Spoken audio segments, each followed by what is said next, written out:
안녕하십니까. 8.15 가족 여러분 반갑습니다. 자, 오늘 2025년 6월 29일 일요일 찐시황 시작해 보도록 하겠습니다. 주말간에 미 증시 굉장히 강하게 좀 상승이 나와줬고, 목요일날부터 좀 이제 3거래일 정도 우리 수, 목, 금 이렇게 이제 좀 조정을 이어갔는데, 그 기간에 또 미증시는 신고가를 갱신하는 그런 흐름들을 보여주고 있습니다. 그래서 일단 우리나라 증시에 한번 전반적으로 어떤 흐름으로 움직임이 나오고 있는지 짚어보고 전략들 미증시 한번 살펴보면서 잡아보도록 할게요.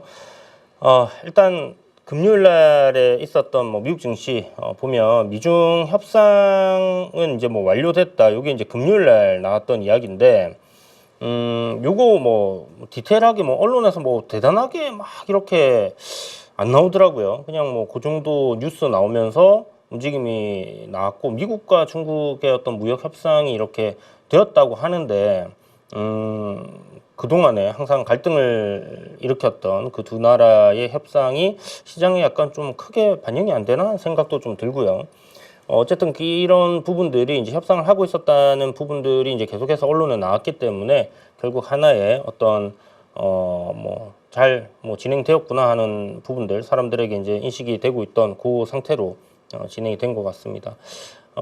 그 베센트 장관이 요번에 이제 7월 9일이죠. 이제 무역 협상 관련해 가지고 요게 유예 기간 90일 동안 유예할 수 있도록 트럼프가 얘기를 했던 부분이 이제 만료가 되는 시점으로 가는 건데요. 요거가 만료가 되더라도 추가 연장이 가능하다. 왜냐하면 지금 협상을 진행하고 있는 나라들과의 이제 진행은 되고 있는데 시간적인 여유가 조금 더 필요한 그런 부분들을 이야기를 하고 있기 때문에 요게 이제 9월 노동절까지 아마 좀 연장이 될 수 있지 않겠나, 그런 이야기를 했습니다. 요것도 하나의 시장에는 좀 긍정적인 포인트로 생각을 할 수 있겠죠.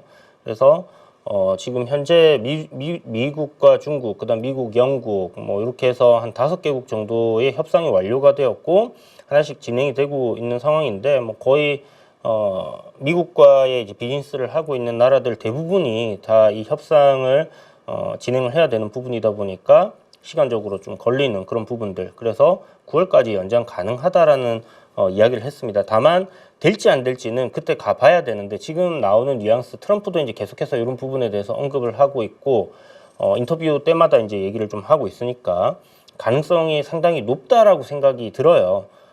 그렇지만 이거는 확정적인 게 아니기 때문에 7월 9일이 다가오는 동안에 약간 이런 관세에 대한 부분들 재차 살짝 시장을 흔들 수 있는 요인들은 될 것 같다. 그 정도만 그냥 생각해 놓고 일단은 긍정적으로 이렇게 기간이 조금 더 이렇게 연장될 수 있겠구나 생각을 해놓고 봅시다.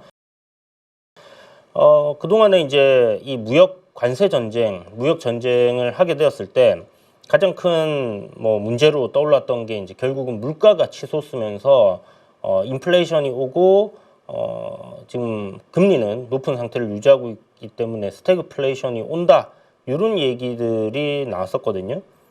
그랬는데 지금 계속해서 4월달 이후 3월달 그 부분들이 좀 안 좋게 나왔던 것 때문에 4월에 충격을 받았었고, 이후에 나오는 PC라든지 아니면 CPI라든지 이런 물가 지표들이 굉장히 좋게 나오면서 인플레이션은 문제가 없네. 그러니까 이제 그 연준에서는 고용을 우리는 살펴보면서 이렇게 금리 인하를 할지 말지 결정하겠다. 데이터에 기반을 두고 계속 신중하게 가겠다. 이런 얘기들을 계속 하고 있는 거죠. 그러다 보니까 금리 인상이 물 건너갔네 이러면서 이제 증시가 내렸던 게 지금 어제 미국 증시 사상 최고치였습니다. 그죠? 그러면서 결국 이렇게 이제 상승이 나왔고, 최고의 투자 전문가들이 모여 실전 투자 전략을 제시하는 8.15랩을 오픈합니다. 8.15랩은 투자에 확신이 필요한 분들을 위해 실전 전략을 제공하는 프리미엄 서비스입니다. 새벽 글로벌 이슈, 필요한 것만 골라 전략으로 연결합니다. 자금 흐름을 분석하고 주도 산업과 핵심 종목을 미리 포착합니다. 정확한 매수 매도 타이밍 저희가 실전으로 잡아드립니다. 815 전문가들과 함께하면 주식 투자가 쉬워집니다. 단순한 정보를 넘어 성과가 나는 경험을 만들어 드리겠습니다. 1억 실전 계좌 세계 운영. 실전 계좌로 저희가 성과를 직접 함께 만듭니다. 저희가 실시간으로 매일 함께하겠습니다. 성과를 만드는 전략, 정보, 타이밍, 혼자 막막했던 투자, 815랩과 함께하면 달라집니다. 당신이 기다리던 실전 투자, 지금 바로 시작하세요.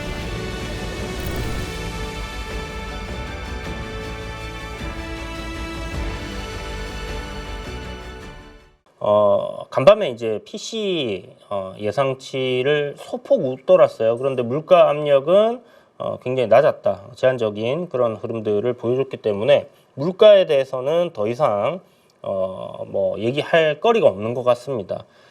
그리고 소비자 심리가 뭐 문제가 되니 어쩌니 이러면서 뭐 사람들이 그 이제 지갑을 안 여니 뭐 이런 얘기들 나왔었는데 4개월 만에 최고치로 상승했어요. 그러니까 앞에 이제 주말마다 이제 찐시황 때 설명드렸던 것 중에 뭐 미시간대에서 나오는 소비 심리라든지 이런 부분들이 이제 안 좋게 나왔던 거는 우리가 한 두어 달 정도 이 관세가 실질적으로 어느 정도의 영향을 미치는지 그 데이터들이 나오는 걸 봐야 되는데 지금은 일단 사람들이 미국은 You are fire 이러면 바로 다음날 그냥 다음날이 아니죠. 그 순간 짐 싸들고 나가야 됩니다. 회사에서. 그죠?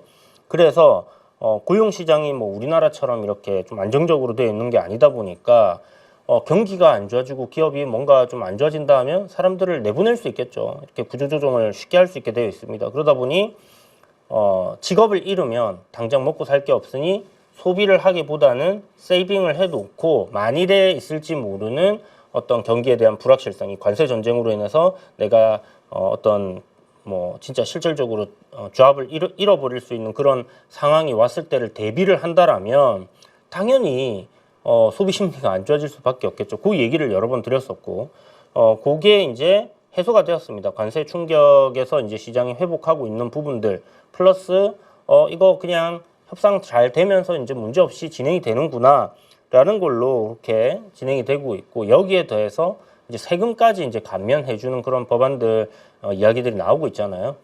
그런 것들이 일단 소비에는 긍정적으로 이렇게 좀 작용이 되고 있다라고 보시면 될 것 같습니다. 그래서 하나의 일단 뭐 큰 뭐 관세 전쟁이라는 거 예고를 앞두고 사람들이 저거 된다, 저거 되면 언론에서 이제 그런 얘기들 많이 나왔잖아요. 관세를 갖다 뭐 저렇게 올리면 뭐 물가가 치솟니, 뭐 스태그플레이션이 오니 이러니까 사람들이 소비를 당연히 걱정스러운 마음에 줄일 수밖에 없는 그런 부분이었고 지나고 보니까 별거 아니었구나. 라고 이제 증시는 이제 많이 출렁거렸지만 실질적으로 이제 살고 있는 사람들은 뭐 계란값은 좀 많이 올랐다고는 하는데 그게 내려가면서 유가를 좀 안정시키고 뭐 그렇게 하면서 이제 잘 넘어가는 그런 분위기에 있는 거죠. 그렇게 생각하시면 되고 이 흐름은 그냥 뭐 이대로 쭉 간다 생각하시면 됩니다. 그러니까 증시가 매크로적으로 뭔가가 문제가 될 만한 거는 지금 딱히 안 보여요. 그러니까 지금 뭐 경기 둔화가 오고 어쩌고저쩌고 막 하는데 지금 미국 금리를 한번 생각해 보세요. 4%대 금리가 있는데 경기가 둔화되고 안 좋아질 것 같으면 물가가 안정적인 상황에서는 뭘 할 수 있습니까? 금리 인하를 해서 부양책을 꺼낼 수 있잖아요. 그러니까 해결책이 있는 거예요. 해결책이 있는 상황에서 누구나 다 아는 그 해결책이 나올 거다라는 관점에서는 우리가 별 두려워할 필요가 없습니다. 이건 불확실성이 전혀 아닌 거예요. 그래서 증시는 사상 최고치를 갱신하는 모습들을 보여주고 있는 거고 요게 이제 관세 협상 중에서 캐나다랑 조금 계속 껄끄러운 마찰을 일으키고 있습니다. 그죠? 앞에 이제 트럼프가 캐나다 총리를 이제 날려버리는 뭐 제 51번째 그 주로 편입을 하는 게 좋지 않겠냐 뭐 이런 얘기들을 하면서 관계가 지금 조금 많이 안 좋아져 있는 상황이죠.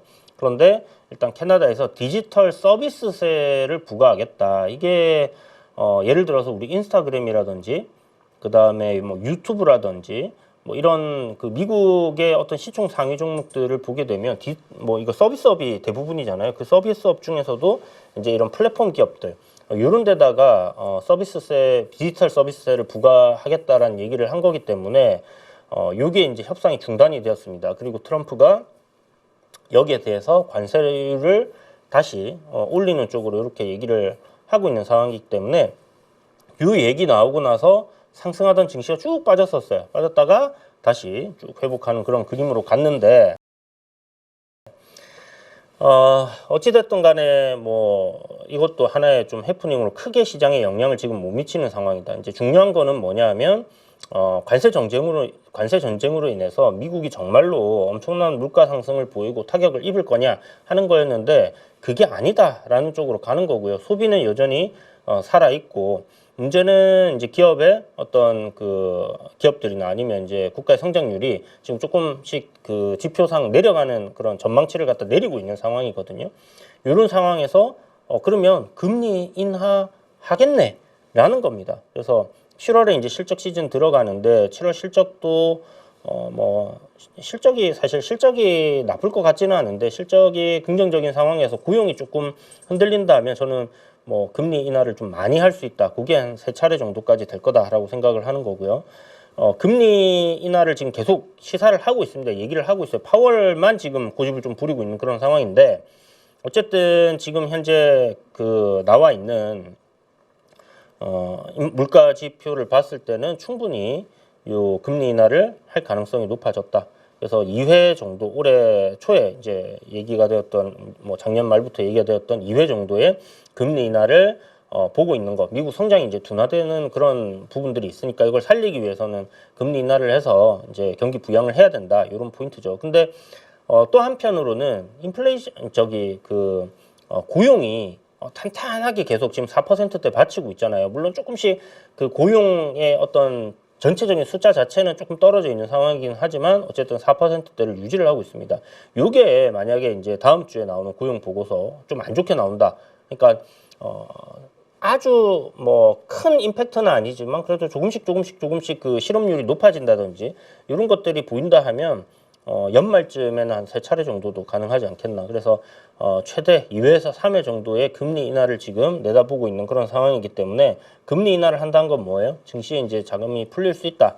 유동성이 더 공급될 수 있다라는 긍정적인 포인트이기 때문에 신고가를 향해서 증시가 나아가고 있는 그런 상황이고 국내 증시를 이제 요게 이제 미국 시장이었다면 국내 증시 정말 잘 올라왔습니다. 그죠? 지금 그 글로벌 증시 보면 일단 S&P 500 신고가, 나스닥 신고가 들어갔습니다. 다우존스는 아직 신고가 못 들어왔지만 어쨌든 요 박스권을 돌파하면서 이제 상승 흐름으로 잡히고 있는 거고 국내 증시의 흐름을 보시면요. 요게 이제 1년간의 이제 증시 흐름인데 한국 증시는 진짜 뭐 죽 썼다라고 생각할 만큼 많이 못 올라오고 있는 그런 상황이었죠. 그 최근 들어서 최근 3개월의 흐름을 보면 어떻습니까? 한국 그러니까 이제 올 초 들어서부터의 이제 흐름이라고 하면 지금 요 4월달 그 무역 관련해서 이제 이슈가 됐을 때 그 이후에 이 상승 흐름이 정말 좋게 나오고 있는 겁니다. 그죠? 그래서 지금 한 3개월 정도 3개월을 보게 되면 이렇게 이제 증시가 빠졌다가 이제 올라오는 흐름에서 다 같이 올라오고는 있어요. 나스닥, 일본 니케이, 뭐 독일 지수, 한국 지수 하면 이제 다 같이 올라오는데 중간에 이제 독일은 조금 이렇게 쉬어가는 흐름이 있고 독일은 뭐 계속 신고가였으니까 쉬어가도 되겠죠. 여기서 이제 이번 한 달간이 이제 놓고 보면 월요일만 지나면 이제 6월 끝이니까 한 달간을 놓고 보면 야 코스피가 진짜 코피나게 달려온 것 같습니다. 정말 코피날 정도로 열심히 달려가지고 14%의 상승률을 보여줬는데 이거 진짜 이 정도의 한 달 만에 상승률 정말 대단한 성과를 보여줬고 일본과 이제 나스닥 니케이와 나스닥은 한 5%대 상승 그러니까 이제 단연 굉장히 강한 흐름을 보여줬는데 지금 미국이랑 일본은 요 며칠 사이에 좀 상승 흐름이 이어졌고 우리나라는 한 3일 정도 지금 조정을 좀 받아 있는 상황입니다. 3,100포인트를 돌파를 하면서 그 얘기가 막 나왔던 게 이게 지금 PBR 한 배 우리 밴드 하단 그러니까 0.8배 정도 오면 밴드 하단이기 때문에 거기선 반등이 나온다라는 관점에서 이제 코스피가 저점을 탈출하고 이제 올라오는 거였잖아요. 그게 이제 밴드 그러면 상단은 이제 또 저항이니까 거기서 조정을 받는 게 이제 맞는 거죠. 그래서 2,950에서 한 3,000포인트 정도 밴드 PBR 밴드 1배 자산 가치 1배로 보고 거기서 이제 저항이 나와야 되는 건데 이게 이제 이렇게 이제 올라왔다는 거죠. 그럼 오버슈팅이라고 봐야 되는 건데 그럼 이게 왜 올라왔냐? 여기 이제 보시는 것처럼 화요일 날 3% 정도의 급등이 나왔던 부분이 결국은 이제 그 이란과 이스라엘 전쟁이 봉합되는 그런 그림들이 나오면서 이제 급등이 나온 부분이 생겼고 그 이후에 지금 이렇게 빠지고 있습니다. 그러면 과연 이 뭐 얘기들은 많죠. 이제 증시 뭐 3천이 아니라 4천 간다, 5천 간다 이런 얘기들 많은데 그게 지금 상태의 상승 각도로 계속 가지기는 어려울 거라고 생각해요. 그러면 이런 얘기들 하는 분도 있거든요. 팬데믹 때 증시가 뭐 이렇게 갔는데 라고 얘기를 합니다. 팬데믹 때 우리 요 증시가 요때 이제 뭐 어마어마하게 이렇게 달렸죠. 이렇게 달렸는데 한 6% 이렇게 쭉 그냥 이 지금 현재 각도 유지하면서 거의 달렸다라고 봐도 돼요. 뭐 이렇게 될 수도 있겠지만 이때는 요거를 우리 돌아가서 한번 보면요. 위치가 사상 최고가를 경신을 했을 때입니다. 앞에 매물이 없어요. 그죠? 앞에 매물이 없습니다. 근데 지금은 어떤 상황이냐? 매물이 있습니다. 그죠? 신고가는 아닙니다. 그래서 쉬어갈 수 있다 정도를 좀 생각을 해놓고 봐야 될 것 같고 뭐 증시가 매물에 있다는 게 뭐가 중요하냐 하실 수 있는데 그만큼 이제 종목들이 밑에서 이제 올라오면서 신고가를 가고 있는 것들이 아니라 밑에서 올라오면서 그 앞에 이제 물려 계신 분들의 매물을 소화해내고 가야 되는 그런 숙제들이 남아 있다라고 보시면 되고 가장 중요한 부분은 뭐냐면 국내 증시는 상승 요인을 놓고 생각했을 때 결국은 이제 우리나라 그 뭐 정치적인 리스크 계엄 때문에 뭔가 불확실성, 이제 새로운 정부, 누가 이제 정부가 들어설 거냐는 그런 선거를 앞둔 불확실성이 있었다라면 그 불확실성이 이제는 해소가 되면서 그리고 글로벌적으로도 이제 이런 어떤 관세에 대한 이런 압박, 이런 것들이 이제 해소되는 국면과 맞물려 가지고 이게 이제 올라가는 거거든요. 거기에 이제 지금 정부에서 상법 개정 이거 뭐 당선되면 2, 3주 내로 진행하겠다 뭐 이렇게 했던 그런 부분들이 이제 뭐 인선이 거의 완료가 되어 갑니다. 그죠? 뭐 장관들이나 아니면 이제 당에서도 당대표가 이제 대통령이 되셨으니까 그러면 새로운 당대표 뽑히고 원내대표 뽑히고 해서 이제 당에서 이제 정비를 마치고 우리가 이제 필요한 법안들을 이제 발의를 하고 이제 그런 식으로 갈 거기 때문에 상법 개정이 진행이 될 거라는 그런 기대감이 지금 시장에 첫 번째로 있는 거고 새로운 정부가 들어서면서 이제 우리나라 성장률 지금 끌어올리기 위해서 뭔가 먹고 사는 문제들에 대해서 계속해서 이제 고민들을 할 거 아니에요. 그러면 거기에서 첫 번째 나온 게 지금 추경이 나와서 여기서 뭐 절반은 직접적으로 이제 소비자들 그러니까 우리 국민들에게 이제 돈을 뿌리면서 소비를 증진시키는 그런 쪽으로 이제 가는 거고 그걸로 인해서 이제 기업들이 돈을 벌고 고용을 더 창출하고 이런 선순환을 이제 만들어내겠다라는 그런 부분입니다.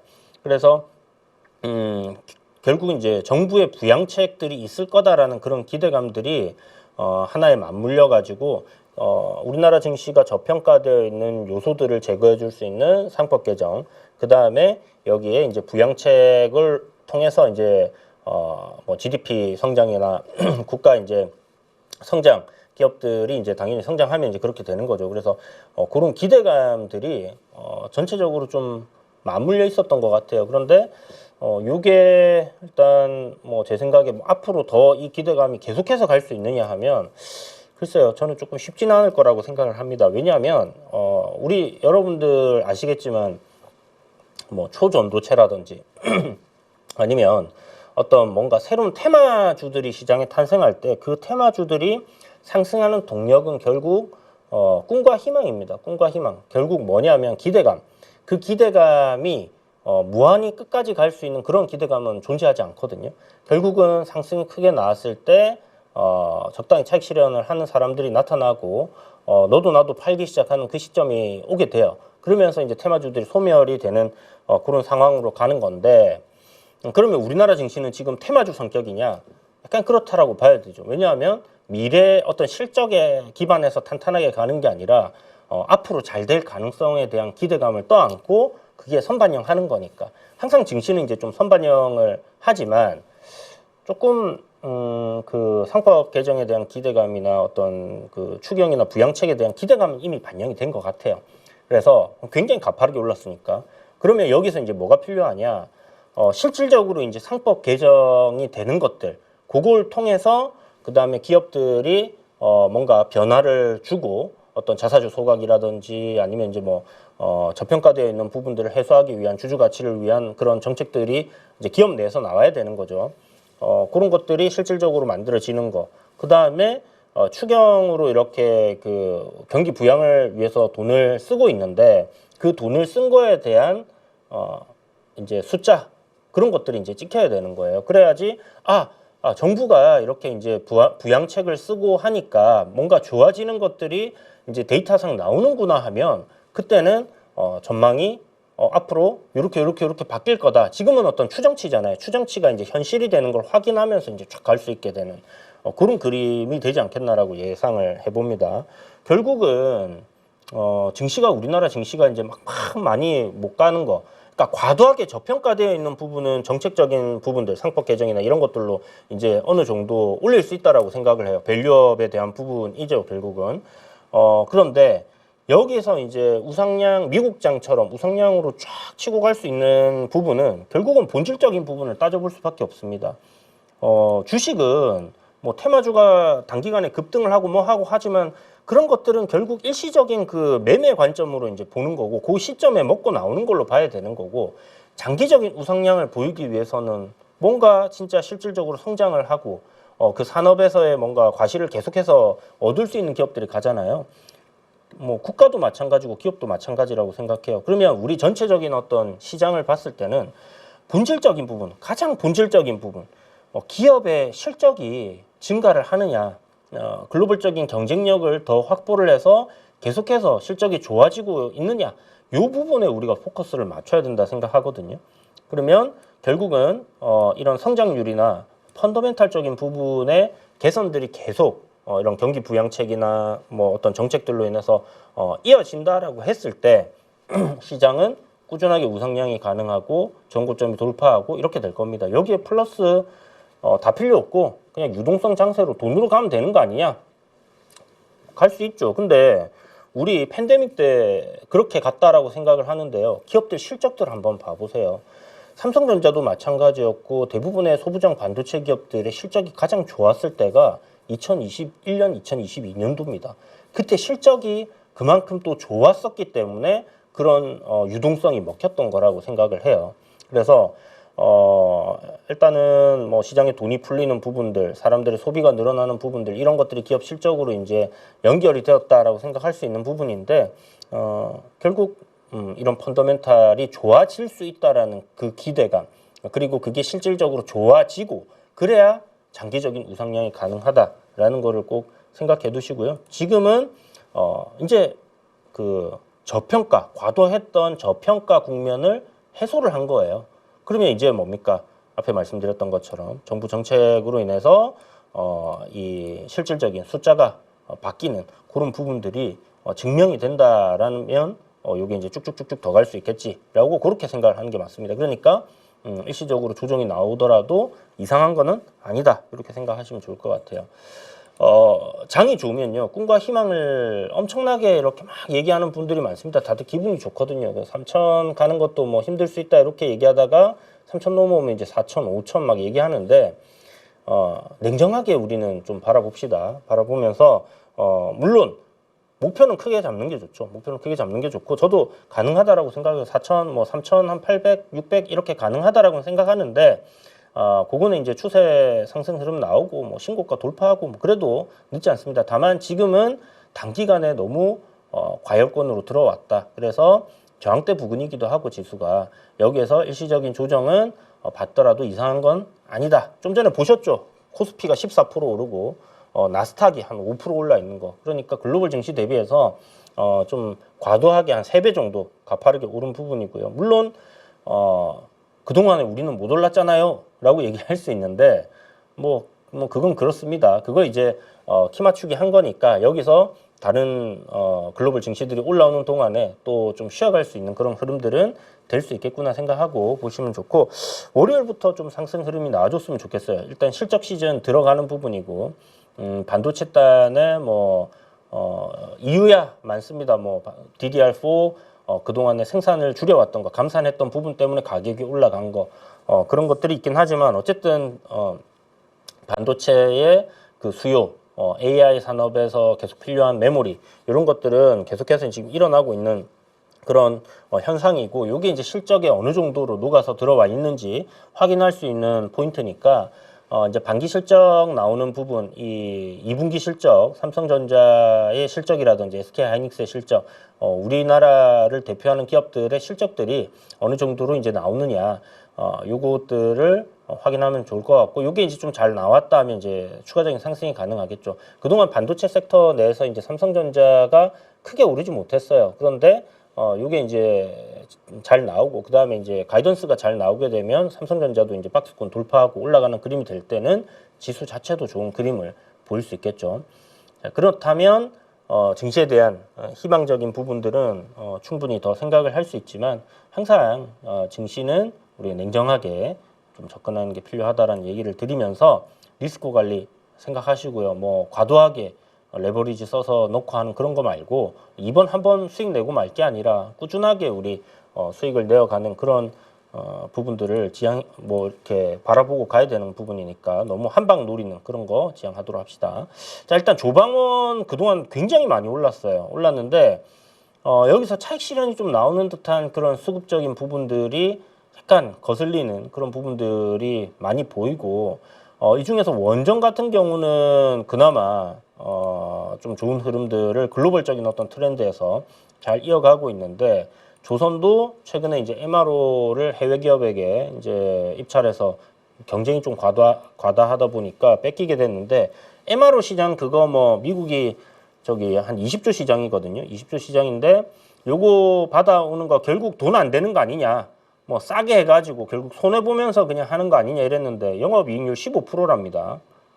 이거 제가 절대로 조선업이 예전처럼 돈 안 되게 그 플랫폼에서 엄청난 교훈을 얻었거든요. 플랫폼 시장 초반에 이제 뛰어들면서 영업사원들이 너무 가격 후려쳐가지고 그걸로 적자를 엄청나게 봤어요. 그 안 좋았던 시기가 있었기 때문에 돈이 안 되는 사업을 안 합니다.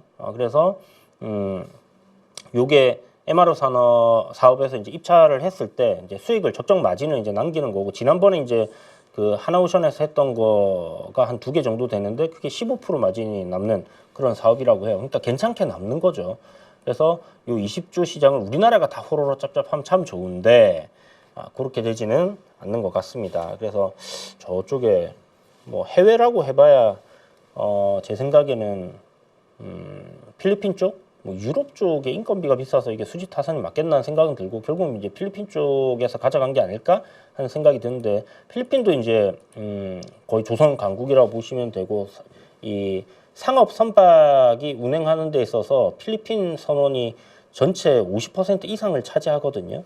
그래서 거기도 이제 조선소라든지 이런 것들이 이제 좀 우리나라에서 투자도 많이 해놨고 뭐 한데, 어쨌든 그렇게 됐다라고 생각하시면 되고, 그게 이제 도크의 활용성을 계속 높여가지고 더 빠르게 만들어내고 뒤에 이제 수주들을 더 받아내고 하는 그런 부분들이 요번에 이제 실적 나오고 가이던스 나오면서 아마 잡힐 것 같은데, 그게 좀 안 좋게 잡히면 조정이 나올 수 있다 정도는 생각을 하고 그렇게 봐야 될 것 같아요.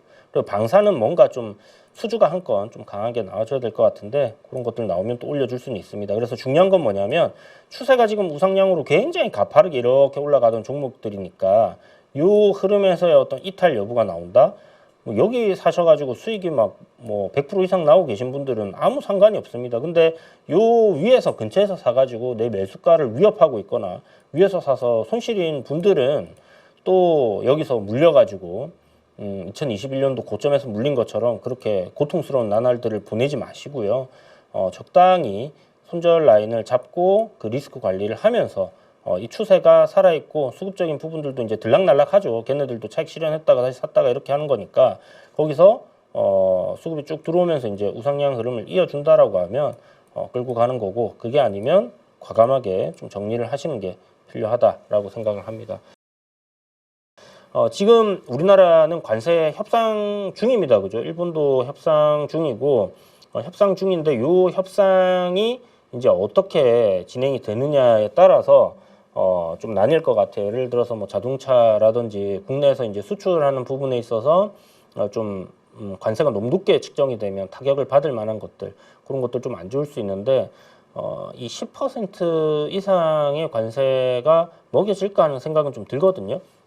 그러니까 지금 가장 큰 산업이, 일본에서의 가장 큰 산업은 이제 뭐 도요타잖아요. 그 시총이 제일 크고 자동차 미국에 판매하는 그 부분이 굉장히 크기 때문에 거기에 대한 협상이 지금 굉장히 막 진행이 중인데 저기 뭡니까?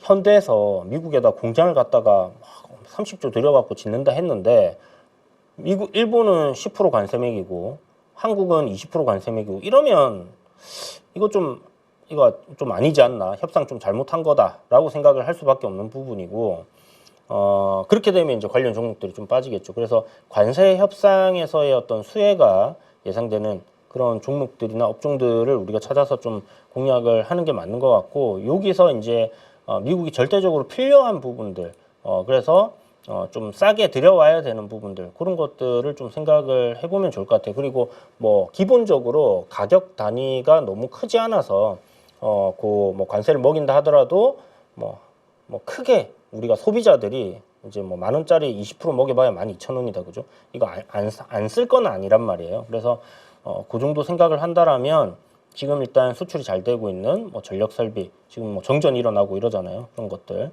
그다음에 이제 화장품에 대한 수요. 화장품은 전체적으로 파이 자체가 그렇게 수출해서 크지는 않습니다. 그런데 이게 앞으로 성장이 그만큼 또 크다라는 거죠. 진입 장벽이 굉장히 낮아서 조금 그런 산업이긴 하지만 어쨌든 사람들에게 어떤 브랜드의 인지도라든지 한번 사람들이 소비하기 시작하고 좋다라고 생각되는 걸 계속 쓰는 그런 성향을 생각했을 때는 화장품도 가능성이 크다 보이고, 여기에 이제 반도체, 뭐 HBM 관련해서 이슈들 나오고 있는데 뭐 메모리 반도체 계속해서 지금 잘 팔리고 있는 그런 상황이니까 요 세 개 섹터가 3월달 이제 뭐 저기 요번 30일 날 지나고 7월 달부터는 좀 움직임이 나올 것 같고, 또 수출입 동향이 1월 1일 날마다 나오잖아요. 그래서 아마 월요일 날은 요 수출이 잘 되는 뭐 미용기기라든지 화장품이라든지 이런 쪽으로 해서 움직임들이 한번 나올 것 같아요. 그리고 나서 뭐 수출 동향 발표하고 나면 그게 조금 더 오르다가 소강 상태에 들어가고, 이제 금리 인하에 대한 이야기들이 이제 계속 나오고 있으니까 금리 인하 수혜를 받을 수 있는 뭐 그런 어떤 미래지향적인 사업을 하는 기업들이 좀 움직임들이 잘 나오지 않겠나. 그게 저는 이제 로봇이 될 것 같다라고 생각을 하고 있는데, 일단 뭐 금요일 날도 좀 잘 올랐습니다. 그죠? 요거는 근데 사실 어떤 펀더멘탈적으로 보고 접근하기는 어려운 부분이기 때문에 적당히 너무 큰 수익을 노리진 마시고 적당히 이제 수익들 챙기시는 걸로 생각을 하고 접근하시면 좋을 것 같고, 정부 정책에 대한 이야기들 나오면 움직일 수 있는 것들이 지금 뭐 에너지 관련해서 앞에 고리 원전 해체 이야기 나오면서 해체 관련주들 시세를 줬듯이 요 에너지 관련해서 지금 신재생 쪽으로 지금 정부는 밀고 있는 부분이기 때문에 거기서 또 이야기들 나오면 움직임이 나올 것 같고요. 트럼프가 이제 북핵 문제도 해결이 잘 될 거라고 생각한다라는 얘기를 한번 했었거든요. 어디 인터뷰에서.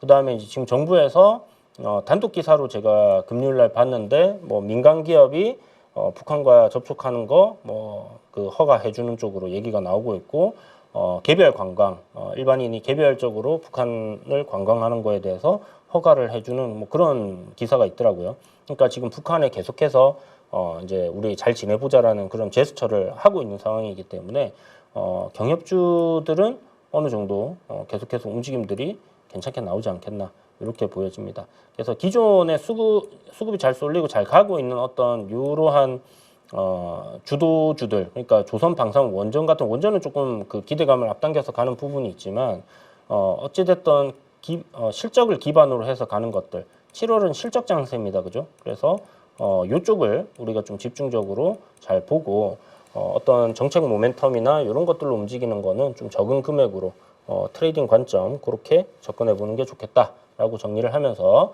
오늘 찐시황은 여기서 마치도록 하겠습니다. 시청해 주셔서 감사합니다. 최고의 투자 전문가들이 모여 실전 투자 전략을 제시하는 815랩을 오픈합니다. 계좌 수익이 멈췄다면 지금이 변할 타이밍입니다. 혼자 하는 투자, 이제는 위험한 선택입니다. 뉴스도 이슈도 확인했지만 계좌는 여전히 제자리입니다. 진짜 돈 되는 정보만 골라서 핵심만 받고 싶지 않으신가요? 새벽 글로벌 이슈 필요한 것만 골라 전략으로 연결합니다. 자금 흐름을 분석하고 주도 산업과 핵심 종목을 미리 포착합니다. 정확한 매수 매도 타이밍 저희가 실전으로 잡아드립니다. 8.15 전문가들과 함께하면 주식 투자가 쉬워집니다. 당신이 시장에서 흔들리지 않도록 3명의 실전 전문가가 매일 전략을 연구하고 함께 길을 제시하는 투자 동반자 서비스 8.15랩에 여러분을 초대합니다.